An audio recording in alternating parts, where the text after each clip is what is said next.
이민 생활에 도움을 드리는 GBC 법률 상담의 구도경입니다.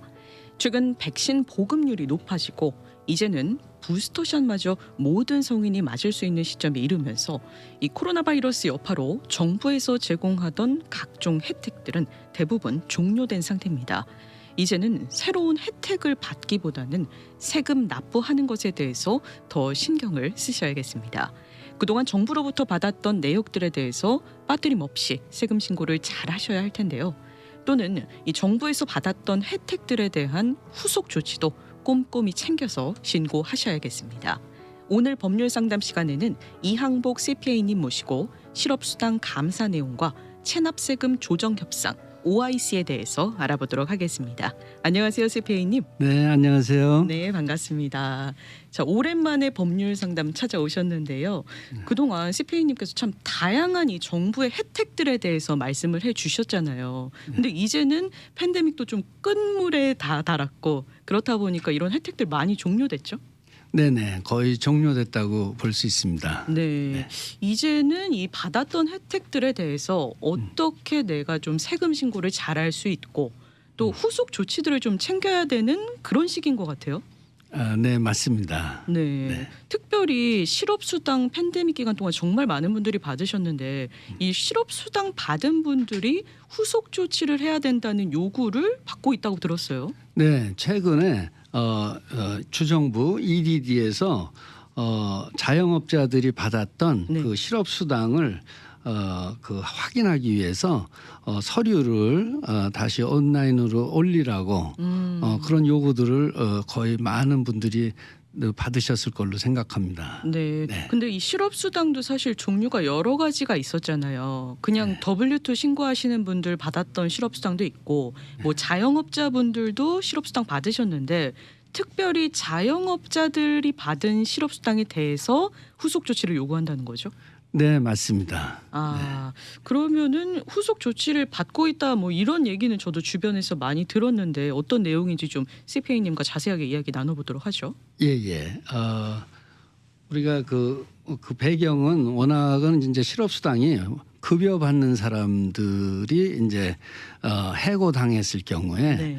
지난 분기별 그 급여에 따라서 계산해서 이제 실업수당을 받아왔습니다. 네. 그렇지만 이제 코로나 팬데믹으로 자영업자들도 이제 문을 닫는 경우 또 그 지침을 따르느냐고 영업에 많은 제한을 둬갖고 그렇죠. 연방 정부에서 자영업자들도 실업수당을 주자.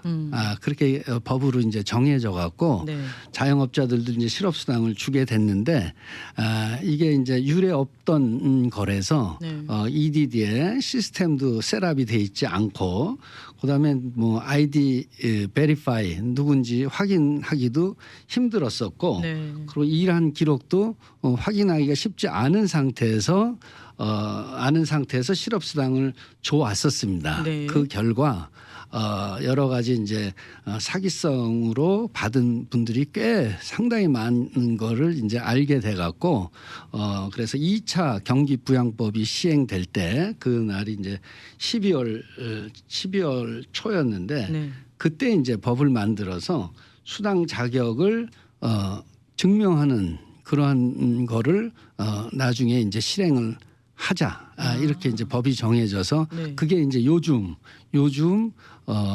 이메일이나 텍스트나 네. 아니면은 그 EDD 웹사이트 안에 들어가 보면은 그 노티스가 이제 나와 있습니다. 그래서 그 노티스대로 네. 따라서 이제 거기에 이제 합당한 서류들을 EDD에 제출하셔야 됩니다. 그러니까 이 실업수당 자영업자 하시는 분들도 정말 팬데믹 아무도 예상을 못했기 때문에 갑자기 정부에서 지원금을 막 준 거잖아요. 그렇다 보니까 제대로 확인이 안 돼서 지금에 와서야 확인을 하는 후속 조치를 시행하는 거군요. 그렇습니다. 이게 법으로 네. 확인하게 그러니까 그게 이제 10월 2020년도 10월에 만들어진 법이기 때문에 네네. 이전에 실업수당이 끝난 사람은 아마 괜찮을 거고요. 그 이후까지 받은 사람들은 네. 거기에 그 노티스에 나온 대로 네. 필요한 서류들을 제출해야 되는데 네. 중요한 것은 이게 실업수당 전에 일한 기록을 제출을 해야 되는 겁니다. 예를 들면 우리가 이제 월급 받는 사람도 해고되기 전에 자기의 월급 분기별 월급으로 이제 그 실업수당을 계산했듯이 네네. 이 수당 그러니까 그 자영업자들도 네. 이게 혜택 받기 전에 그거를 혜택 받기 전에 자기가 자영업자라는 거를 자기가 자영업자로 수입이 있었다는 거를 이거를 증명을 해줘야 되는 겁니다. 네. 그러니까 받을 때는 쉬웠는데 네. 나중에 후속 조치로 증명 욕구가 들어왔을 때는 실업수당 받기 이전 자료를 전부 모아서 증빙을 해야 된다는 거죠. 그렇습니다. 네. 그렇습니다. 그러면 정확히 언제 이후로 실업수당 받은 분들이 이 대상자가 되나요? 그러니까 보통 우리가 2020년도에 3월부터 팬데믹 때부터 이제 신청해서 수당을 받았었는데 네. 만약에 예를 들면 2020년도에 수당을 받은 경우에는 2019년도에부터 수당 받기 시작한 날, 네. 예를 들면 만약에 4월 달에 받았다, 2020년도 4월 달에 받았다, 그러면 2019년도 자료하고 2020년도 4월까지 요 기간의 자료를 제출을 해야 됩니다. 네. 네. 근데 만약에 2021년부터 실업수당을 받았다, 네. 그 경우에는 2020년 세금 보고 하고 실업수당 받기 시작한 그 날까지 네. 그 기간이에요. 그 기간에 필요한 서류들을 제출하셔야 되는 거죠. 네. 네. 그러면 아까 CPA님께서 말씀해 주셨는데 이런 요청은 뭐 텍스트 메시지로도 오고 있고 이메일로도 EDD 측에서 직접 보내주고 있는 거죠? 네, 이게 굉장히 중요하기 때문에 네. 텍스트도 보내고 이메일로도 보내고 네. 편지로도 보내고 이렇게 빠짐없이 네. 다 이제 알려주기 위해서 네네. 그렇게 노력을 하고 있는 거죠. 네. 최근부터 이 메시지를 받았다는 분들 많이 봤는데 실제로 정말 많이들 받고 계신 거죠? 굉장히 많이 받고 있습니다. 이게 이제 11월 10일부터 네. 11월 10일부터 이제 노티스가 나갔거든요. 예, 그때부터 많이들 받고 있고 네, 혹시 네. 못 받으신 분들은 EDD에 들어가서 실업수당 받을 때 네. 로그인하고 패스워드 넣어서 들어갔었잖아요. 네네. 그렇게 들어가서 이제 확인해 보시면은 그 안에 나와 있습니다. 네. 그러면 언제까지 자료를 내라 이런 내용도 같이 포함이 돼 있나요? 그게 이제 사람마다 다른데요. 네. 그래서 이제 그 노티스를 잘 확인하셔야 되고요. 어떤 분은 이제 12월 6일까지 내라시는 분도 있고요. 대부분의 경우는 2월 초순까지 이렇게 내라는 경우 있으니까 네. 대부분은 그러니까 잘 준비하셔갖고 내셔야 될 줄로 압니다. 네. 네. 그러니까 PUA로 실업수당 받은 분들, 네. 이 자영업자분들이 대상이 되고 있는데 그러면은 이 EDD 측에서 요청하는 제출 자료는 어떤 종류가 있을까요? 예, 요청하는 자료는 몇 가지가 있는데 네. EDD에서 얘기하는 거는 at least one form of document 이렇게 나와 있으니까 네. 최소한도 한 개의 자료를 제출하셔야 되는데 네.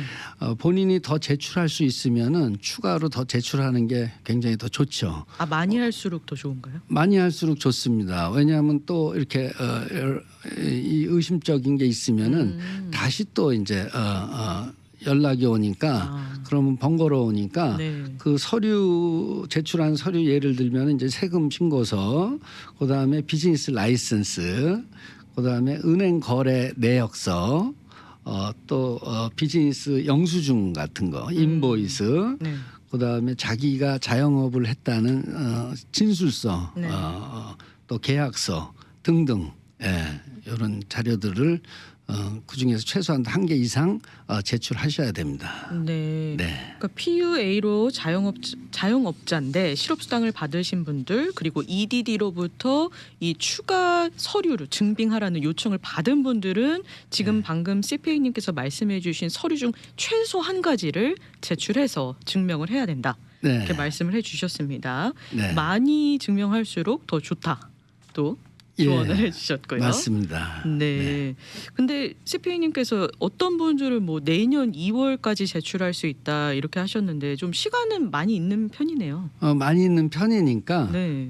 잘 준비하는 게 중요합니다. 아, 근데 만약에 이 자료 제출 기한을 뭐 지키지 못했다거나 충분히 자료 소명을 못했을 때는 어떻게 되나요? 못했을 때, 그러니까 결국은 거절당했을 때는 네. 자기가 혜택받았던 그 실업수당을 네.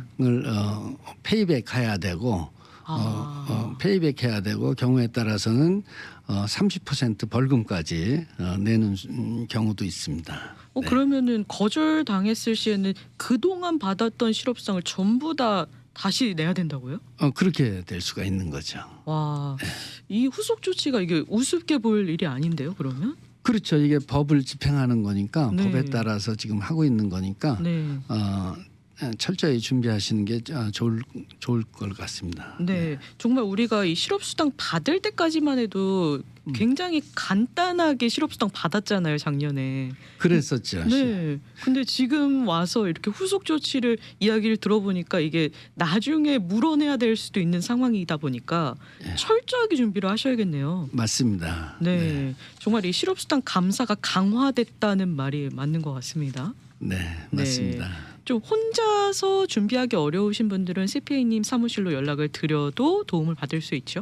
예, 받으실 수 있습니다. 네, EDD로부터 이 실업수당에 대해서 증명서류 요청을 받으신 분들은 이양복 CPA님 사무실로 연락을 주시길 바라겠습니다. CPA님 번호 한 번만 안내 부탁드릴게요. 네네, 제 전화번호는 213-369-0921입니다. 네. 자, 이렇게 실업수당에 대해서 감사가 강화됐다는 내용까지 알아봤고요. 이번에는 체납 세금이 있는 분들을 위해서 CPA님께 좀 조언을 구해보도록 하겠습니다. 이 최근에 경제적인 이유 때문에 세금을 제때 납부 못한 분들 많이 계시죠? 예, 아무래도 그 팬데믹으로 인해서 네. 이렇게 체납이 많이 밀려 있어서 그게 네. 쌓여서 지금 이제 갚기 힘든 경우들이 많이 있습니다. 지금. 네. 아직도 팬데믹의 여파가 있다 보니까 세금을 못 내신 분들 많이 계실 텐데 그러면 뭐 IRS에서 독촉도 오고 그럴 거 아니에요? 체납 세금이 그렇죠. 있으면. 예. 그런 분들은 정말 힘든 상황일 거예요. 독촉도 오는데 지금은 당장 세금을 낼 수가 없기 때문에 못 내고 계신 거잖아요. 그렇죠. 네. 근데 이런 분들이 좀 구제를 받을 수 있는 방법이 있다고요? 예. Offering Compromise라고 그래갖고 체납 세금 조정 협상이라는 게 옛날부터 있었지만은 네.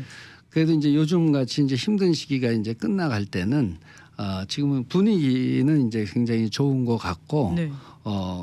그러니까 체납 세금이 많이 있을 경우에는 이거를 줄이는 게 이제 이게 조정하는 거거든요.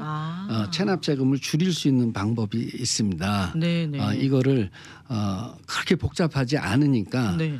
잘 활용을 하시면 좋을 듯합니다. 네. 그러니까 앞으로 낼 세금을 줄이는 게 아니라 밀려 있는 체납 세금에 대해서 좀 협상을 통해서 줄일 수 있는 방법이죠. 그렇습니다. 네, 밀려 있는 세금을 자기의 자산이라든가 자기의 수입하고 네.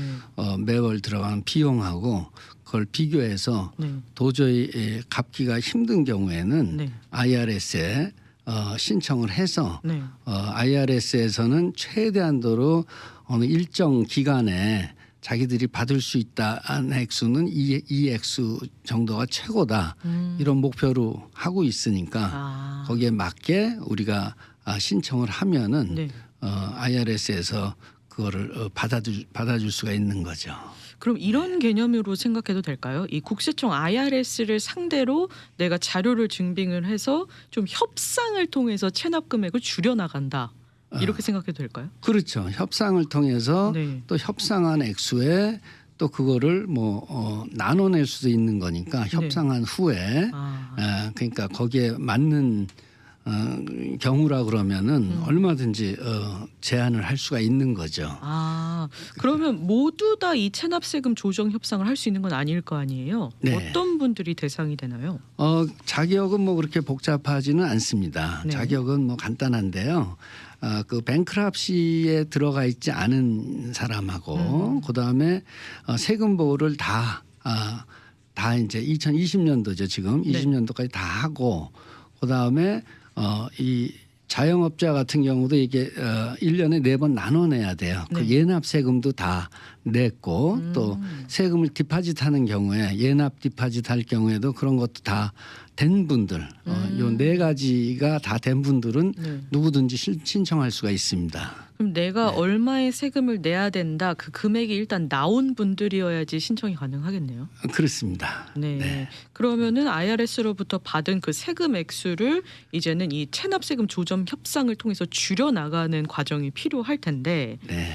그러면은 이 체납세금 협상 어떤 분들이 대상이 되는지까지 설명을 해 주셨는데 네. 어떤 식으로 IRS가 판단을 해서 내가 네. 세금을 줄여줄 수 있냐 없냐를 판단을 받나요? 예, IRS 웹사이트에 들어가면은 네. 이 한글로도 나와 있어요. 네. All Foreign Compromise 이렇게 타입하면은 한국어로 돼 있거든요. 네. 그러니까 한글로도 나와 있고 거기에 이제 All Foreign Compromise Pre-Qualification이라고 있습니다. 거기에 간단한 정보를 집어넣으면은 네네. 내가 얼마까지 대략적인 액수죠. 내가 얼마까지 세금을 탕감받을 수 있다는 거를 금방 알 수 있습니다. 예. 내 정보라고 하면 내가 뭐 가진 재산이나 이런 부분이 되겠죠? 물론입니다. 내 정보라고 하면은 제가 이제 간단히 설명을 드리면은 네. 좀 아까 말씀드린 그런 자격 조건을 타입하고 거기 이제 예스와 노로 이제 물어보고요. 네네. 그다음에 기본 정보 내 빚이 얼마인지 그게 이제 몇 년도 세금인지 우리 가족이 몇 명인지 그다음에 이제 자기 자산 있는 경우 예를 들어서 제가 한번 설명을 해볼게요. 네네.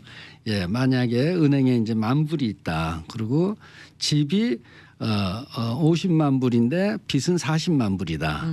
그다음에 차량이 10,000불짜리가 하나 있고 퇴직연금이 하나 10,000불짜리가 있고 그다음에 주식 채권이 10,000불이 있을 경우에 이게 이제 IRS의 빚이 이제 20만 불이라고 가정을 하자고요. 네. 이 경우에 그리고 그다음에 타입해야 되는 내 소득이 예를 들어서 한 달에 5,000불이다. 네. 근데 이제 내가 쓰는 생활비가 있잖아요. 네네. 그러니까 임대료나 아니면 모기지 페이먼트가 2,500불이고 차량에 500불, 차량 운영비 500불, 건강보험료 300불, 연방 재산세, 연방세 700불. 이 경우에 네. 이 경우에는 20만 불의 빚인데 이걸 29,550불을 지불하라고 나옵니다. 프리퀄리피케이션에. 이렇게 되면 이제 쉽게 알 수가 있죠. 내가 자격이 되는지. 네. 그러니까 상당한 양의 빚을 탕감해 줄 수 있는 겁니다. 예. 그러니까 뭐 예를 들면 아까 저기 은행 구제에 10,000불이 있다. 네네. 그럼 IRS에서 이제 9,000불을 가져가는 거예요. 1,000불은 놔두고 네.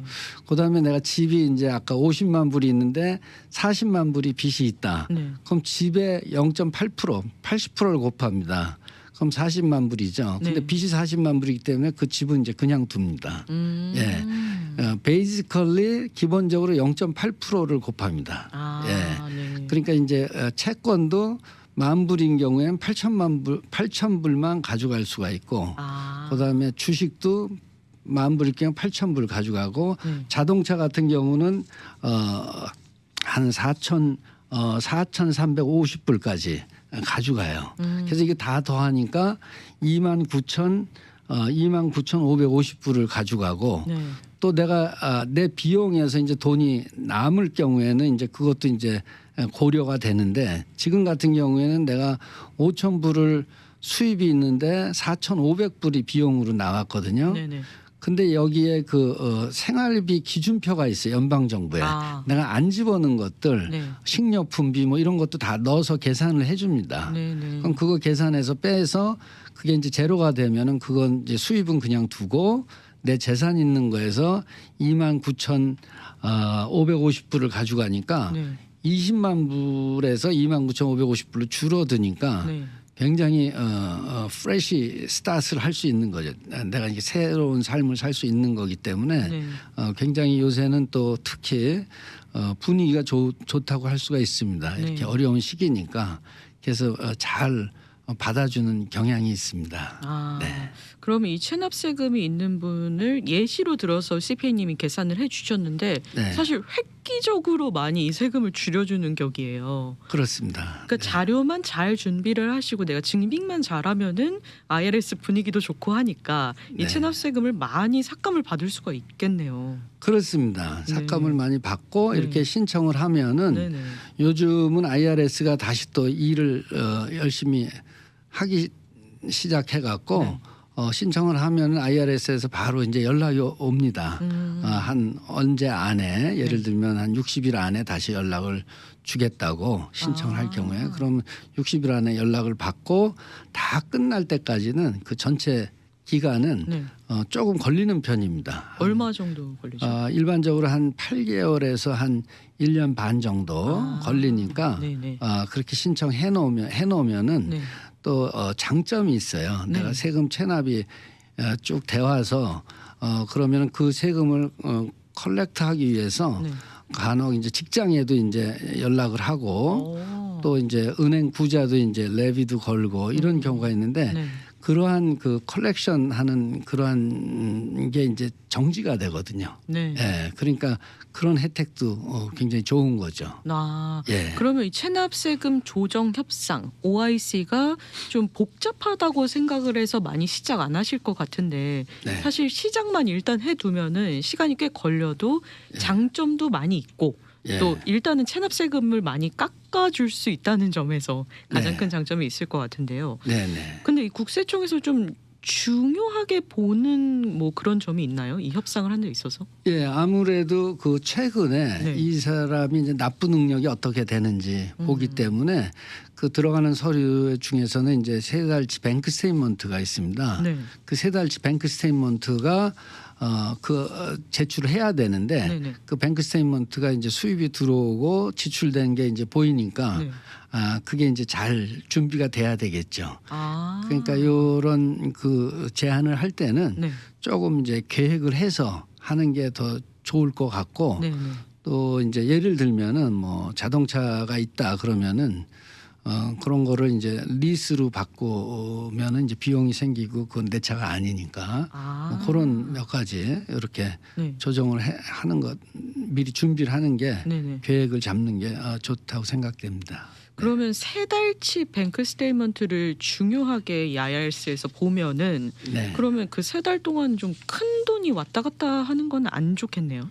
아무래도 그렇죠. 예, 예. 아. 거기에 대한 궁금증이 유발될 수가 있으니까. 네네. 예. 아, 그래서 이 세무 조정 협상을 받으려면은 좀 전략을 짜고 내 재산 상태를 완전히 드러내야 되잖아요, 국세청에. 그렇습니다. 네, 그렇다 보니까 이 협상을 받고자 하시는 분들은 좀 전문가랑 상담을 통해서 좀 전략 짜고 조언 받고 진행하시는 편이 낫겠네요. 예, 아무래도 그게 더 나을 것 같습니다. 네. 네. 그리고 좀 자료를 많이 제출해야 돼서 혼자 개인이 하시기는 약간 힘들 것 같은데요. 예. 뭐, 아무래도 네. 이렇게 하나하나 패키징하고 네. 뭐 이렇게 팔로우업을 해야 되니까 네네. 전문가랑 같이 하는 게 아무래도 더 도움이 될 것 같습니다. 네. 그러면 혼자서 혹시 하실 생각이 있으신 분들을 위해서 이 세무 조정 협상 하시려면 어떤 서류들이 주로 필요한가요? 예, 세무조사 하려면은 그 양식이 있습니다. 세무 체납세금 조정 협상 신청서 네. 오퍼링 컴프로마이스의 폼 656, 656. 네. 그러니까 IRS 웹사이트에 들어가서 네. 오퍼링 컴프로마이스를 타입하면은 이게 이거에 관련된 그게 나옵니다. 네. 그 사이트가. 네. 그러면 이제 거기에 폼도 나오고 네. 다 나오는데 일단 폼 656은 이제 오퍼링 컴프로마이스 신청서고요. 네. 그다음에 이제 내 재산 상태를 개인일 경우에 네. 폼 433-A가 있습니다. 이거는 개인의 재정 상태 또 소득, 지출에 관한 정보를 이제 적는 거예요. 네, 거기에. 네. 예. 근데 이제 만약에 이게 비즈니스가 주식회사든가 뭐 이럴 경우에는 433B가 있습니다. 433B. 네네. 그다음에 이제 어플리케이션 피가 205불입니다. 신청할 때 돈을 내고 신청. 돈을 내면서 네. 처음 신청을 하셔야 됩니다. 아. 네. 네, 205불의 신청비가 있다는 점을 또 알고 205불의 계셔야 신청비가 있는데 네. 근데 내 저기 소득이 네. 43,100불 이하일 경우에는 네. 이거를 면제 신청도 할 수가 있습니다. 이 신청비를. 205불의 신청비를 면제받을 수 있는 조건도 있군요. 네네. 네. 자기 수입이 2인일 경우에 수입이 43,100불 미만일 경우에. 네. 네. 이 세무조정 협상을 통해서 혜택을 받으실 수 있는 분들은 복잡하게 생각하지 마시고 일단 신청을 하시는 게 좋을 것 같은데요. 네. 혹시 이 협상에 대해서 이제 승인이 났어요. 그러면 네. 뭐 한 번에 그 돈을 다 내야 되나요? 또 그것도 부담일 것 같은데. 예, 그렇게도 낼 수 있지만 가령 아까 같이 네. 29,000여 불, 29,500불 나왔을 경우에는 네.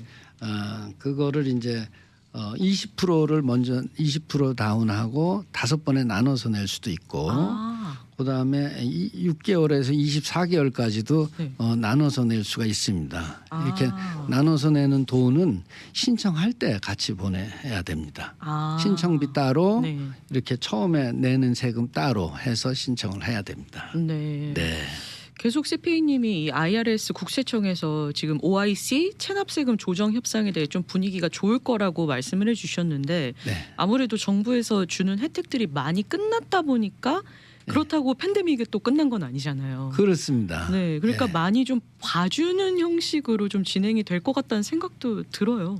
예, 아무래도 네. 요즘도 제가 케이스를 이렇게 다뤄보면은 네. 그 아무래도 분위기가 굉장히 좋은 것 같습니다. 지금이. 예. 지금 뭐 팬데믹 거의 끝물이다 뭐 이런 말도 나오지만 네. 그래도 여전히 경제적으로 어려운 분들이 많이 계시기 때문에 이런 국세청에서 이런 프로그램이 있는 거를 적극 활용하시는 게 정말 좋겠네요. 그렇죠. 예, 피치 못하게 네. 경제적으로 어렵게 되면은 이런 프로그램을 활용을 해서 네. 신청하는 게 좋고. 네네. 예. 그렇게 복잡한 서류를 제출하는 게 아니니까 네. IRS에서도 이제 그 서류를 받으면은 네. 그 서류를 이제 확인하는 거죠. 이 서류가 맞는 서류인지 네. 확인하고 그리고 결정을 해주니까. 네네. 예. 서류만 잘 준비해서 제출을 하시면 그냥 결정 날 때까지 기다리면 되는 거니까. 그렇죠. 네, 예. 어렵게 생각하지 마시고 체납 세금이 있는 분들은 이 OIC 프로그램을 통해서 적극 좀 체납 세금을 조정을 받으셨으면 좋겠습니다. 네. 자, 오늘 법률 상담 시간에는요. 이항복 CPA님 모시고 EDD의 실업수당 감사가 강화됐다는 내용과 동시에 이 체납세금 조정 협상 OIC에 대해서 알아봤는데요. 사실 이 세무 관련해서는 혼자 하기 어려운 부분이 굉장히 많기 때문에 좀 도움이 필요하신 분들 많이 계시거든요. 이항복 CPA님과 연락을 통해서 또 도움을 받을 수 있겠죠. 물론입니다. 네, CPA님 사무실 연락처 안내 부탁드릴게요. 저희 사무실은 여기 그 솔스몰 비치하고 오렌지톱 코너에 있는 솔스몰 601호에 있고요. 네. 네, 전화번호는 213-369-0921입니다. 다시 한번 213-369-0921입니다. 네, 가까이 계신 분들은 이 부에나팍 솔스몰 방문하셔서 직접 CPA님 만나 뵙고 좀 상담을 통해서 진행하셔도 좋을 것 같고요. 또 이 실업수당 EDD 측으로부터 연락을 받으신 분들 굉장히 많이 계신데 또 CPA님 사무실로 연락을 주셔서 도움 받으셨으면 좋겠습니다. 오늘도 아주 귀한 정보를 나눠주셨는데요. 이해가 덕분에 잘 됐습니다. 감사합니다, CPA님. 네, 감사합니다. 네, 저희는 다음번 이 시간에 또 인사드리는 걸로 하고요. 오늘 이 시간은 마무리 짓도록 하겠습니다. 고맙습니다. 네.